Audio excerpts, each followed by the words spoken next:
हरि गोविन्द गोकुलनन्दन गोविन्द गोविन्द गिरि गोविन्द श्री वेङ्कटेश गोविन्द गोविन्द हरि गोविन्द गोकुलनन्दन गोविन्द गोविन्द गिरि गोविन्द श्री वेङ्कटेश गोविन्द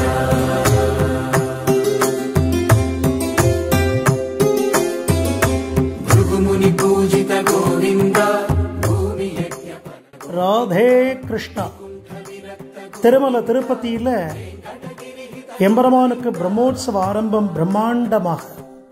அகிலாண்ட கோடி பிரம்மாண்ட நாயகனாக திருவேங்கடமுடையான் திருப்பதி ஸ்ரீனிவாச பெருமாள் புரட்டாசி 3வது சனிக்கிழமை இந்த தென்னாங்கூர் க்ஷேத்திரத்தில் நமக்கு திவ்ய தரிசனம் கொடுக்கிறார். புரட்டாசி 4 சனிக்கிழமையுமே சாயங்காலம் 6 மணிக்கு விசேஷமானதொரு கருடோத்சவம். வெள்ளி கருட வாகனத்தின் மேல 2 பட்டுக்குட சாத்திண்டு உற்சவர் கோவிந்தராஜ பெருமாள் பல்லாயிரக்கணக்கான பக்தர்களுக்கு திவ்ய தரிசனம் கொடுக்கிறார் கருட சேவை. சுவாமியை நல்லா பிரார்த்தனை பண்ணிக்கோங்க. கோவிந்தா கோவிந்தா கோவிந்தா.